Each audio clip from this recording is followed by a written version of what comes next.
Muchas gracias. Y efectivamente, bueno, ya habíamos anunciado que íbamos a hablar sobre el tema déficit atencional con o sin hiperactividad. Y vayamos a lo claro, ¿no? Muchas veces, bueno, cuando nuestros hijos están en edad escolar, recibimos quizás una devolución de sus maestras de que es un niño inquieto, una niña inquieta, con dificultad de concentración, muy movedizo. Vamos a hablar de forma clara, ¿verdad? Cuándo estas actitudes son normales de los niños, cuando son pequeños, y cuándo ya estaríamos hablando de un déficit atencional. Y tenemos muchos invitados, muchas invitadas en esta oportunidad para abordar el tema. Tenemos a la licenciada Silvana Nicola, psicóloga del Centro Multidisciplinario Psieste, también del mismo centro la licenciada Magdalena González, psicopedagoga, del grupo de padres de chicos con justamente este tema del trastorno por hiperactividad de Maldonado, la licenciada Natalia Tassano, psicóloga, y a la mamá fundadora del grupo, Lidia Gauna. Bienvenidas. Muchas gracias. Muchas gracias. Bueno, es que efectivamente este trastorno hay que abordarlo de forma multidisciplinaria para dar con un correcto diagnóstico. ¿Cómo es el comienzo de todo? Me gustaría arrancar por ti, vamos por orden en todo caso, que nos puedas explicar cuándo empiezan a surgir los síntomas, ¿no? De que puede haber justamente un trastorno de déficit atencional. En verdad los síntomas, si vamos a ser como muy exhaustivos, los podemos ver incluso desde el bebé, ¿no? Porque en la etapa de la lactancia solemos ver niños, bebés, que son incluso como muy movedizos, que ya empiezan a tener como alguna dificultad en el sueño, si bien desde ese entonces no vamos a hacer un diagnóstico, ¿no? El diagnóstico lo hacemos ya en la etapa escolar, pero los síntomas arrancan muy precozmente, ¿tá? El niño preescolar, por ejemplo, es un niño hipermovedizo, muy desatento. Si bien también en la etapa preescolar es normal que el niño sea inquieto, que sea como que tenga pocos periodos de atención, ¿tá? O por breve tiempo, en realidad lo que nosotros notamos es que en la etapa preescolar, por ejemplo, son niños que tienen una actividad sumamente desorganizada y que incluso en las tareas estructuradas o semiestructuradas suelen tener como una actividad demasiado, ¿cómo decirlo?, persistente, ¿no? O sea, son niños que tienen una actividad que no es normal y que salta a la vista que no es normal. No es un niño con una hiperactividad normal o con una desatención dentro de lo normal y esperable para esa etapa. ¿Estamos hablando de un trastorno que es genético? Sí. El origen de este trastorno es neurobiológico. Tiene una gran incidencia, alrededor del 70% de los casos es una causa hereditaria, aunque existen también otros factores que pueden llevar a que se desarrolle este trastorno, como puede ser el consumo de sustancias, tabaco y alcohol en el embarazo, como pueden ser problemas en el embarazo o en el parto, prematurez, en algunos casos alguna dificultad con respecto al oxígeno, falta de oxígeno en el cerebro o infecciones como la meningitis pueden desarrollarlo. También la exposición al plomo en los primeros años de vida. Así que de alguna manera nadie puede estar del todo libre de estar afectado con este trastorno. En sí el déficit atencional constituye uno de los primeros trastornos en salud mental. Se considera que a nivel infantil, escolar, en nuestro país, el 7,6% de los niños lo padecen. Y si hablamos de cifras a nivel mundial, 36 millones de personas lo están sufriendo. Así que es un trastorno que en verdad afecta no solamente a la persona que lo padece, sino también mucho al entorno. Y veremos también, bueno, el tratamiento, lógicamente, ¿qué pasa con los adultos? Porque vos muchas veces decimos, si es genético, entonces quiere decir que los padres, o por lo menos uno de ellos, evidentemente, quizás lo sufrió de chico y qué consecuencias tiene también para la vida adulta. Pero por lo pronto me gustaría preguntarle a Lidia, que fundaste un grupo, ¿verdad? Evidentemente quizás te cayó como un balde de agua fría, porque sufrimos mucho los papás y las mamás con muchas veces esos diagnósticos o las devoluciones de las maestras, ¿no? Que nos dicen que es muy inquieto, que no atiende. Contanos tu experiencia. Bueno, mi experiencia con mi hijo, que hoy tiene 11 años, Emiliano, siempre fue un remolino desde que nació. Y no, me decían que no tenía nada, o sea, busqué siempre ayuda y que no tenía nada, pero la cuestión era que nadie quería estar con él. Es precioso el bebé, qué lindo, pero con mamá. Desde bien chiquitito. Sí, desde que nació era un bebé que no dormía prácticamente, Sí. vivía llorando, molesto. Yo no supe lo que era dormir 4 o 5 horas de corridas hasta los casi 5 años, cuando logré llegar a un diagnóstico, que por suerte logré llegar a esos 5 años que a mí se me hicieron eternos, ¿no?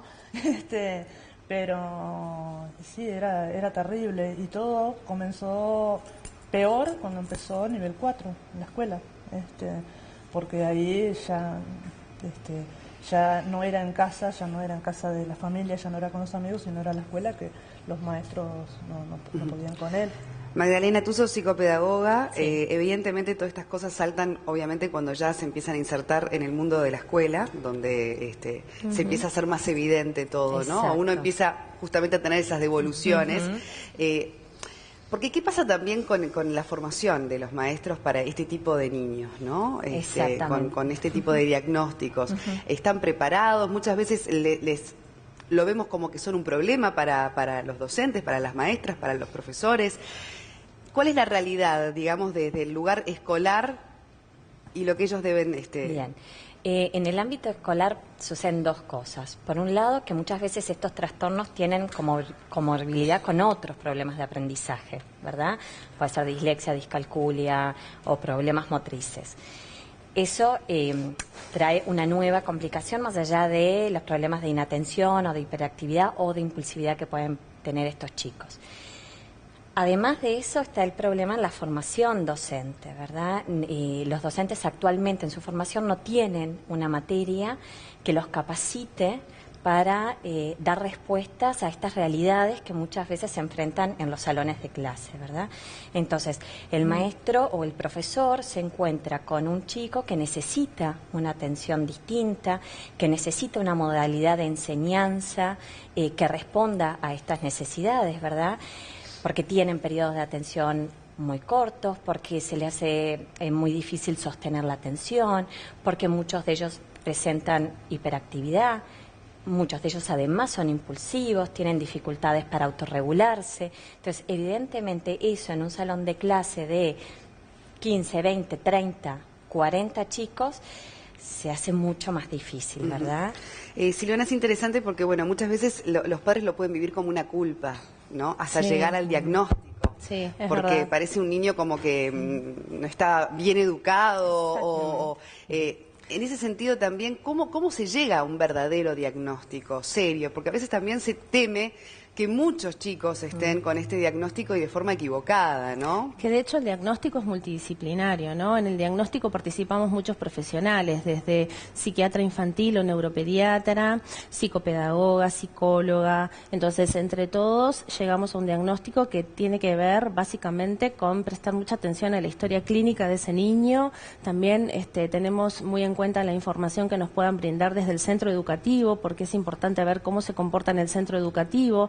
A veces nos pasa que cuando llega la consulta el niño no muestra ninguna hiperactividad. Sí, un poco de desatención, pero a veces se muestra más bien inhibido porque la consulta mismo puede ser una instancia que le genera ansiedad, entonces el niño se queda como más tranquilo en ese momento. Entonces tenemos que tener mucha relación también con el centro educativo para ver cómo es realmente el comportamiento en el día a día. ¿Ah? Natalia, vos sabés que también me informaba de qué importante para el diagnóstico es la correlación entre lo que pasa en la escuela y lo que pasa en la casa también. Y que esos síntomas se tienen que dar en ambos casos, ¿no? Exactamente. Existen lo que se llaman los criterios diagnósticos. Bien decías tú en un principio que no todo niño que es un poco desatento, que es un poco intranquilo, un poco hiperactivo, tiene un déficit, un TDAH, déficit atencional con o sin hiperactividad. Los criterios son estos. De alguna manera, los síntomas tienen que haberse presentado sí o sí antes de los 12 años de edad, aunque ya hablamos que a veces es muy temprana edad. Deben de haberse permanecido en el niño los últimos 6 meses, es decir, no fue algo que apareció en determinado momento, se fue y ahora volvió a aparecer. Es decir, que en el momento que se hacen a la luz, que se empiezan a vislumbrar, tienen que estar permanentes en el niño.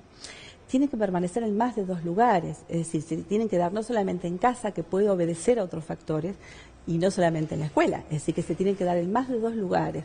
Puede ser en la espera para el médico, en el supermercado, y en otros ambientes que el niño manifiesta los mismos síntomas. Tiene que alterar significativamente la vida del niño, porque realmente la altera. Y de alguna manera, si tú los comparas con niños del mismo nivel coeficiente o de edad, son niños que sobresalen en esta sintomatología. Viste que hablamos un poco de varios síntomas, hablamos de hiperactividad, hablamos de impulsividad y hablamos del déficit atencional propiamente dicho. En realidad todos los niños son diferentes y existen subtipos diferentes. Hay niños que solamente muestran lo que es la desatención, que muchas veces son los últimos en ser diagnosticados, porque justamente al no tener conductas disruptivas, muchas veces quedan un poco más apaciguados. Después tenemos los nenes que son más hiperactivos e impulsivos, y después tenemos a veces la unión de estos síntomas y que encontramos a un nene que tiene las 3 sintomatologías en la clase.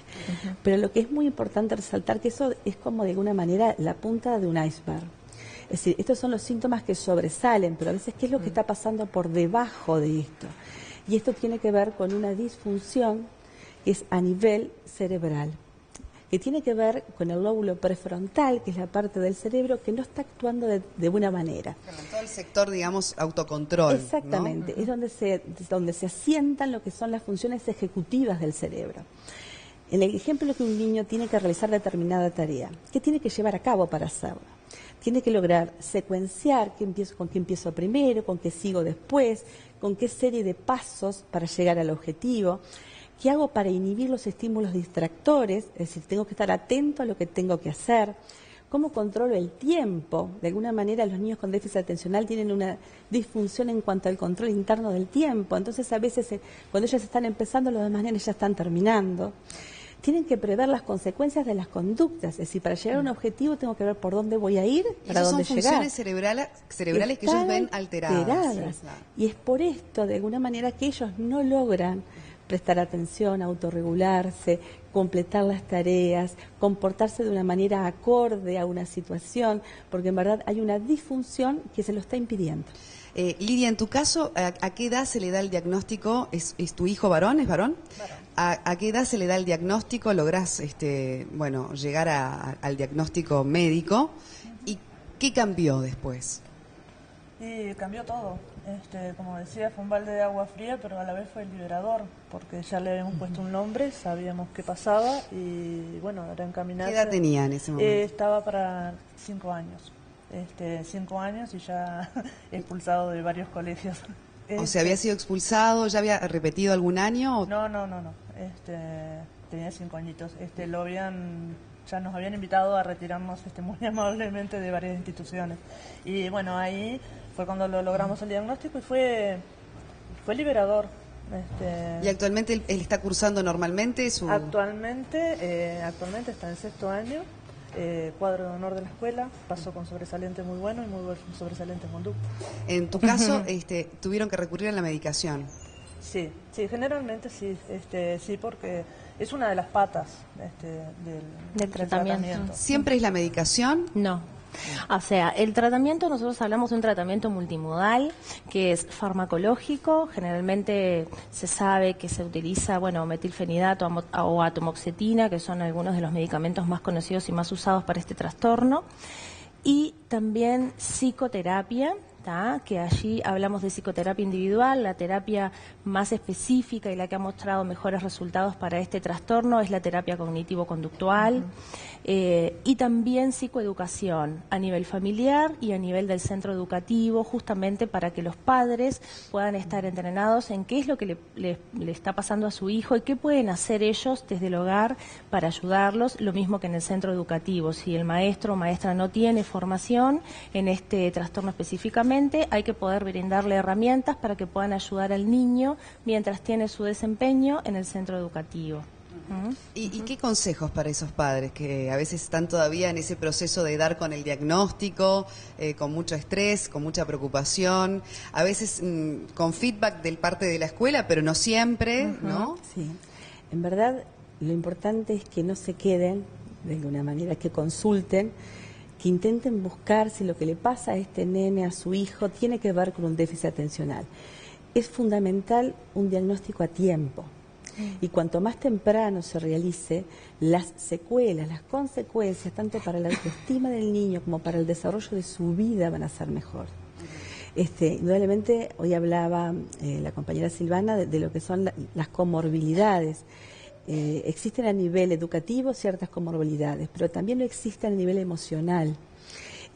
Generalmente los niños que tienen déficit atencional presentan depresión, ansiedad, trastorno oposicionista desafiante, trastornos de conducta, tics, trastorno por uso de sustancias en la adolescencia. Es decir, hay mucha sintomatología que en parte puede tener que ver por sectores a nivel cerebral que comparten ciertas funciones, pero que muchas veces tiene que ver con este desgaste emocional, con este no puedo, con esto no sirvo, con esto a mí no me sale, y con de alguna manera ser rechazados por su entorno, por sus pares, inclusive a veces por sus propios familiares, porque son chicos muy difíciles de llevar. Ahora, como hoy ya todos conocemos o hemos escuchado alguna vez hablar del trastorno de déficit atencional.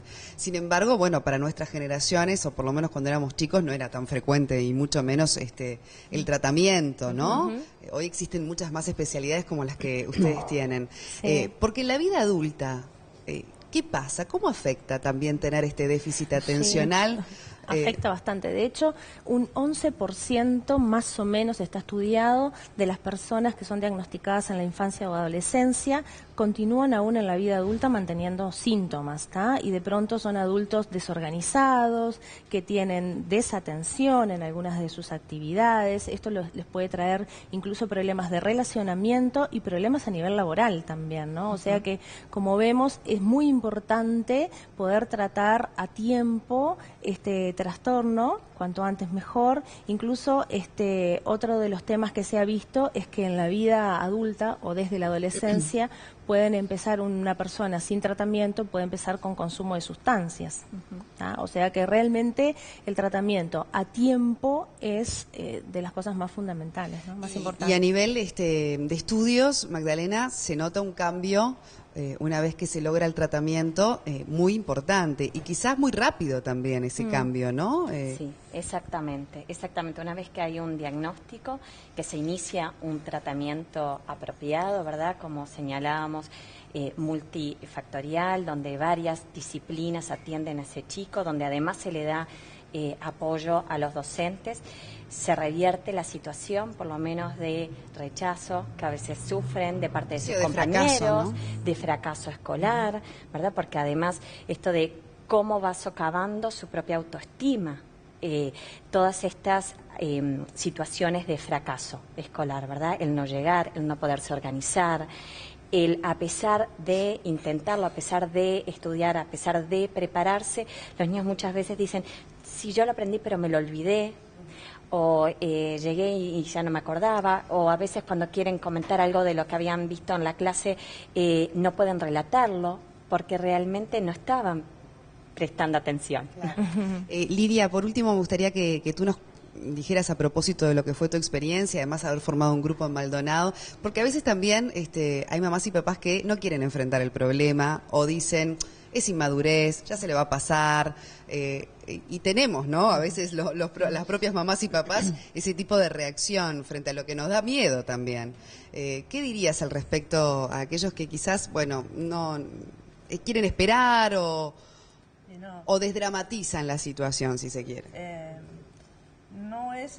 No hay que dramatizar, pero tampoco hay que quedarse. Digo, hay que ocuparse. Es lo que ellos necesitan ayuda y cuanto antes la busquemos, mejor va a ser para ellos y para nosotros.